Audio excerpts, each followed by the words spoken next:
Stan and I are here at the Curtis Institute, and he used to go here. And so I thought maybe you could show us around a little bit. Awesome. Let's go in. Amazing. Let's go.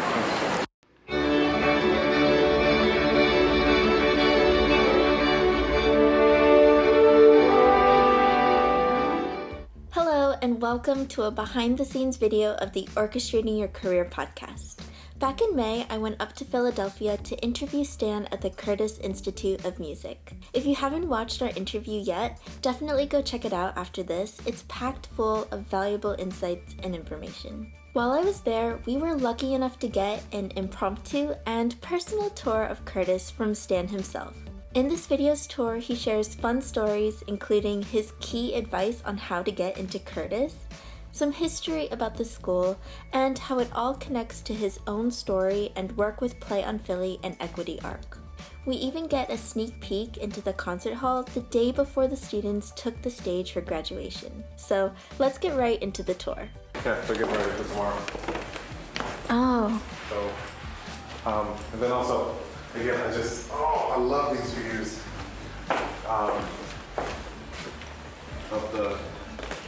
The square. square and all. Yeah, it's such a beautiful location. Would you guys all hang out, in the square? Oh yeah. It was one of those, practice for an hour, we're gonna go take a 15-minute break, out there. So it was just great, really great people watching. Yeah. It's so busy, especially on nice days. Yeah. It's so beautiful. It feels like so majestic. Yeah, I think that was a really good job. Also a little intimidating.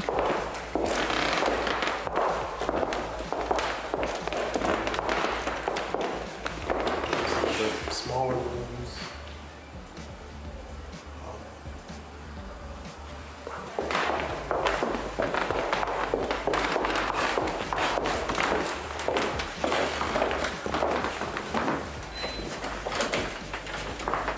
Oh, this is a big one.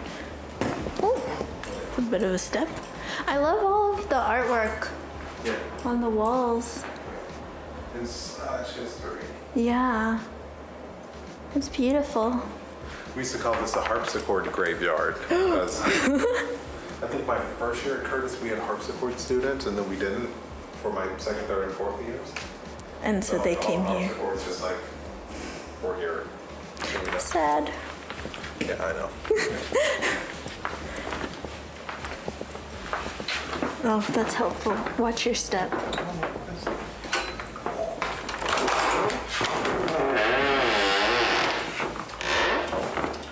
So this is the room that I warmed up in for my audition. You remember that? And this couch was still here. Oh my gosh. That wall. And I remember I came in and I played a couple notes, and essentially I fell asleep on that couch. Wow. And then next thing I know, knock on the door. Hey, it's your time to come. audition.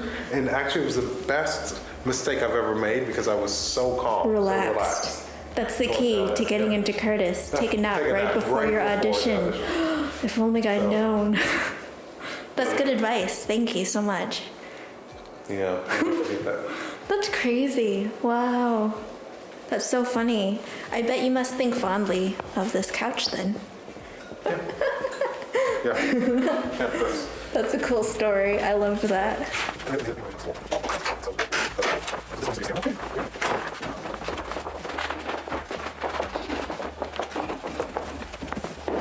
There's the Mona Lisa.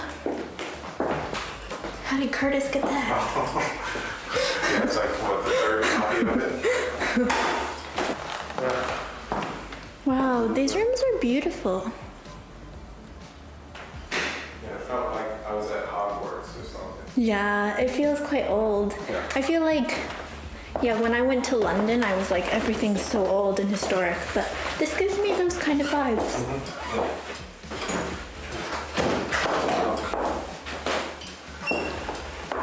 This used to just all be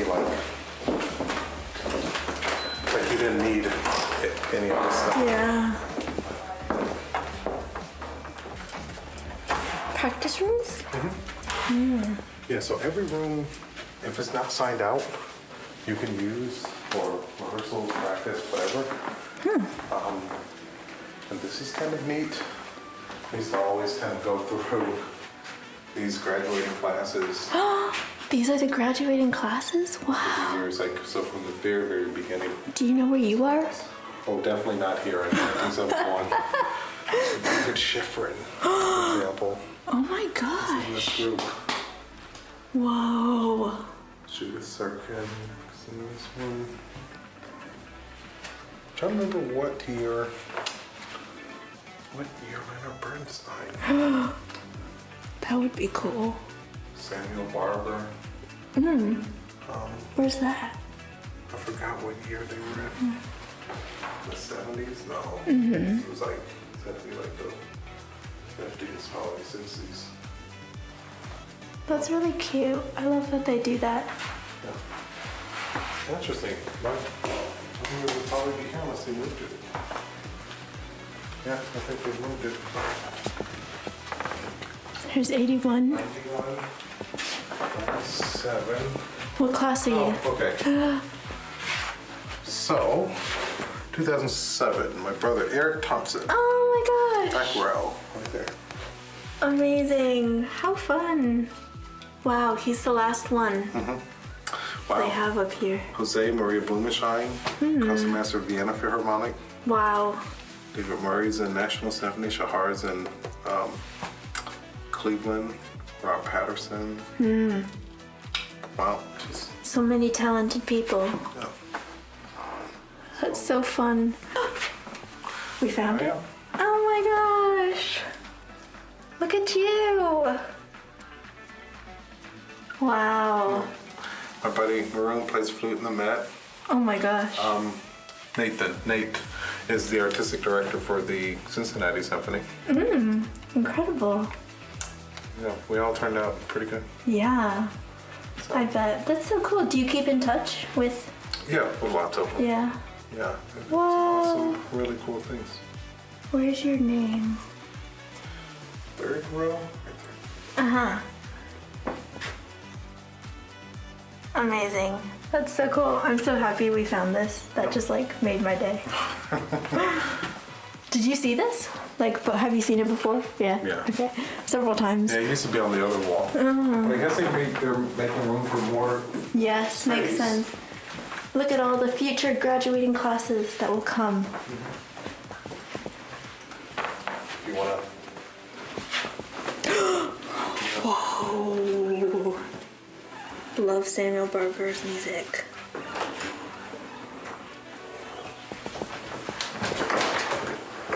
That saves it up. Curtis Opera Theater. This is the Black Box Theater. Oh yeah. This is directly on top of that rehearsal hall that you kind of saw. What do you use this space for? The opera. Oh well, yeah. I guess that makes sense. They will, when they're working on their plays, they'll I tape up the see. floor. Yeah. Whatever theater, Yes. so they can practice their staging. And then they might like put on like a small, like a chamber opera in I was here. gonna say, how does Curtis do an opera? Yeah, we have to rent a theater in town. But they have like 20, 25 opera students. Wow. And then the main orchestra, they split the orchestra in half. Half of the orchestra does opera stuff. Oh, And okay. the other half, they do stuff for the conducting students. Yeah. Oh, Like okay. they call it a lab orchestra. Very cool. Yeah, I enjoy doing both. Yeah. I love like seeing the conductors learn. And I also just enjoy the opera repertoire. Okay, so let's try this. Because there is another part to the building. Okay.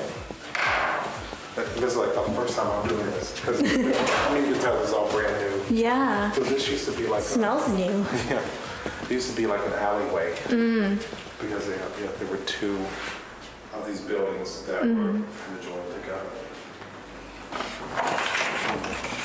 Yeah, it's kind of like a Thank you. Oh, it's like a presentation kind of room. so more of this side of the school is for some of the like musical study classes. Yeah, that type of history, theory. thing. Yep. Yeah. And then of course they turn it into practice rooms. Wow. I love this like triple board system. Yeah. Like all set with the musical staves, however you say it. Yep. Very nice. Yeah, but I guess they really went out and I think during COVID they were just like, you know what, we got the time. Might as well, yeah. And this building, it didn't have central AC. Oh So in the gosh. summer it would get pretty hot. Yeah.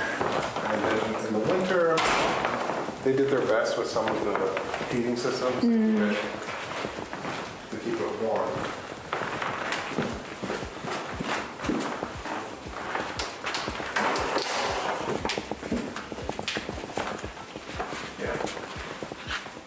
This was another, I feel flashbacks to music Yeah. theory class.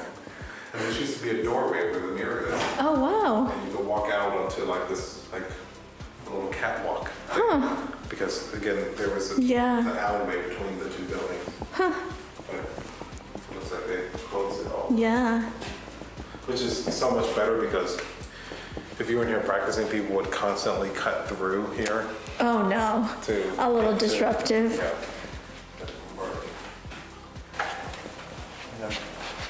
Oh, yeah.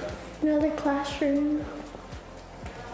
I don't know if the lights warm up. Oh yeah, this has been here forever. Really? This map of Germany. I don't like. This is kind of random to have a map of Yeah. Germany, but There's a lot of music going on in Germany. yeah, but people are like, what about Italy? The Italian students. What about England? What about Spain? What about West Yeah, this is like the same thing. This one looks snazzy. Look at this floor. Oh wow. I did not know this. This was like original or something. It's beautiful. Or existed. Oh, this gives you an idea of the doors here that people would cut through. Yeah, I see what you mean. That's funny. Ready for graduation tour. Are you speaking, Stan? No. You've already spoken.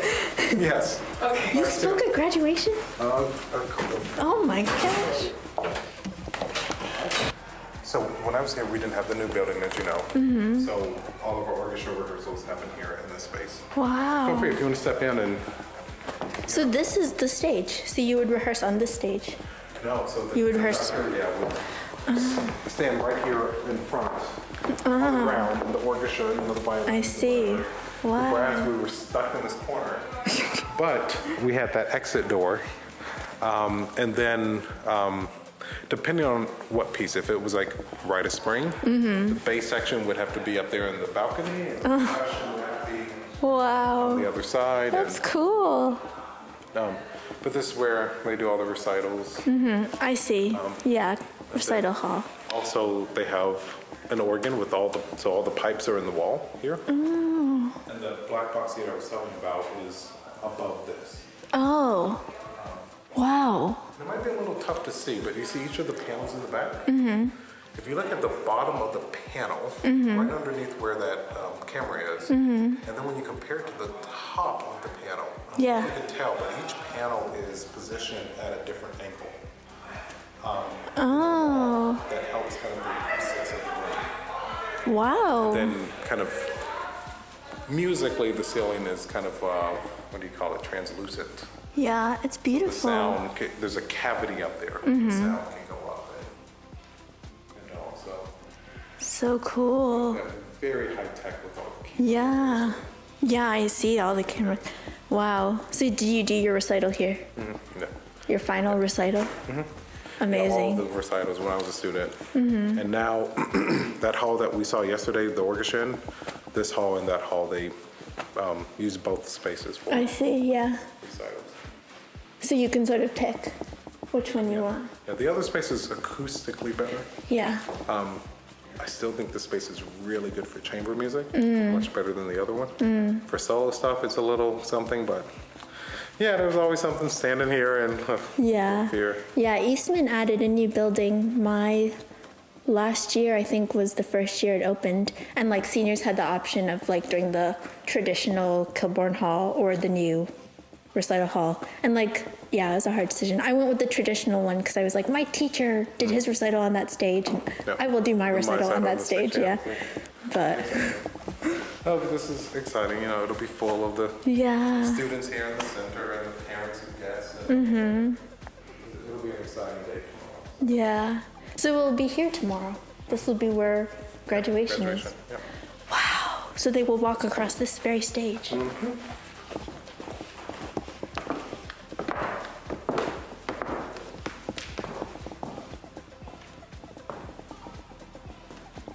Wow. And you've spoken right there. Yes, several times. Gosh. Yeah, probably 3 or 4 times. Superstar. That's so cool.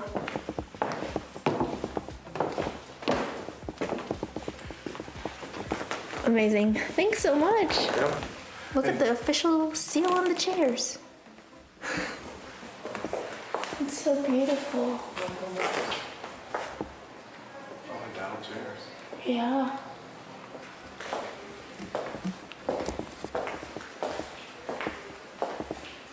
Oh, that's really nice. Amazing. Oh, I love this like clock. Is that the right time? No. It's 1 in the morning. So cool. And what goes down? Just up. Oh, it's just an entrance. Oh, okay, cool. Yeah, this used to be the entrance to the garden. That used to be back here. So they essentially bought the Curtis family. They made a lot of money in the publishing business. So like magazines like the Ladies' Home Journal and Yes. like all of that stuff made bukus of money. And then this house used to belong to the Drexel family, which they purchased. And I'll try to do this quickly, which is like 1800s, lots of Europeans here. They formed the Philadelphia Orchestra in 1900. They realized 4 years later, if we don't set up a community music school, our kids won't learn this stuff. It'll die when we die. So they set up the Settlement Music School. 20 years after Settlement was created, in 1924, they decided, ooh, some of these kids are super talented. Yeah. Need to be trained to replace folks in the Philly Orchestra. So they created Curtis. Wow. So it was the same family that essentially paid for a lot of that stuff. And this was just like a bunch of European kids coming in like at the bottom of society. Yeah. That they wanted to hold on to their cultural heritage of, you know, what we know of today is Western European classical music. Not knowing that like the infrastructure that they were building between a kid can be in South Philly, North Philly, learn how to play the piano for the first time, to come to a top-notch, you know, music conservatory and then play in a world-class orchestra like the Philly Orchestra. Yeah. You know, there wasn't necessarily the foresight for all of that, but just knowing we need to create something. So Plan Philly, it was always kind of like, hey, now there's just a different population of young people. Yeah. Can we create some infrastructure? Yeah. And that's why, like, doing this work with Equity Arc, for me, is just, I'm following the same playbook. Yes, I was just thinking that. It's like so similar. Yep. Wow. And to think about just like what, you know, the next step is for a lot of these musicians. And, but it's basically like, Curtis, this is kind of cemented in the way that it works. So I'm just like, you know, we could build new spaces. Yeah.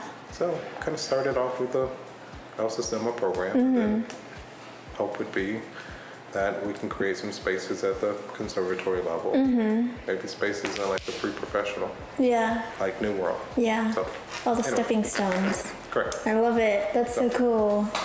Amazing. So to me, this is what all of this represents. Yeah. That's beautiful. What an origin story.